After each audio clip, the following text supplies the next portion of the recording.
देवी देवताओं की कृपा है कि मैं आपकी कुछ तांत्रिक चीज़ों में आपकी सहायता कर सकूं। जैसे आपके घर में कोई गंभीर बीमार रहता है, हालांकि वीडियो लंबा हो रहा है, अगले 1 मिनट में बंद हो जाएगा। यदि आपके घर में कोई गंभीर बीमार रहता है, कोई प्रेत पीड़ा से पीड़ित है, किसी के शरीर में बहुत दर्द होता है, दसियों साल से इलाज चल रहा है, गठिया रोग है, गठिया बाई है, न्यूरो की प्रॉब्लम है, फेफड़ों में इन्फेक्शन हो गया है, ये बीमारी नहीं होती हैं, पहले चेक कराओ, प्रेत होता है, बीमारियां बाद में। न्यूरो की प्रॉब्लम है,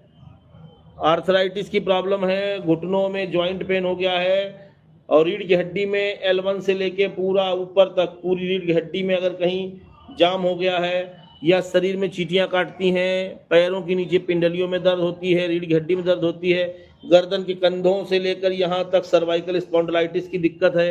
या सांस लेने में दिक्कत है, या लीवर किडनी फेफड़ा, कहीं पर भी कोई भी इन्फेक्शन है, कोई भी दर्द है, विषम से विषम दर्द है, एक बार मुझसे जरूर आप संपर्क करें। ये दर्द नहीं है, ये बीमारी नहीं है, ध्यान से सुनिए, ये प्रेत घुसे होते हैं। मैं अपने हर वीडियो में बताता हूं, जरूर बता देता हूं सबको कि भैया जब भी कोई प्रेत आत्मा, मतलब कोई जीवित व्यक्ति जब कोई था, उसको जो बीमारी थी, और जब वो मर गया, मरने के बाद उसकी बीमारी, क्योंकि मैं बता दूं प्रेत आत्मा के साथ क्या क्या जाता है, उसका मन, उसकी बुद्धि, उसका विवेक, उसकी जो वासना है, तृष्णा जिसको बोलते हैं, खाने पीने की, रहने की, कपड़े पहनने की, और वासना से संबंधित बहुत सारी चीज़ें, वो इतनी चीज़ें उसके साथ, आत्मा के साथ रहती। कभी आपने देखा होगा, अगर किसी के ऊपर भूत प्रेत की सवारी आती है तो अपना नाम बताता है, मेरा नाम फला फला है, मैं फला फला जगह रहता था। क्यों? वो तो मर गया, उसको कैसे याद है? इसलिए मैं कह रहा हूं, प्रेत को सब याद रहता है जब तक वो मुक्त नहीं हो जाता है। उसकी मन, बुद्धि, विवेक, उसको किसी से बदला लेना है तो भी याद रहेगा। अब उसको,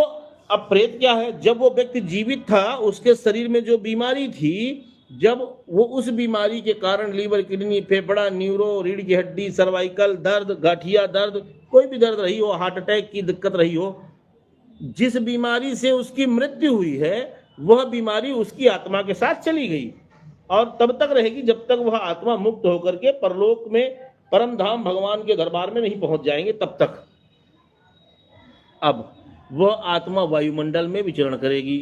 अब उसको तकलीफ है तो सबसे पहले कहाँ जाएगी? अपने परिवार के सदस्यों के पास। अब आप तो उसको देख नहीं सकते हैं, क्योंकि वो अदृश्य शक्ति है, सूक्ष्म है, सूक्ष्म जगत की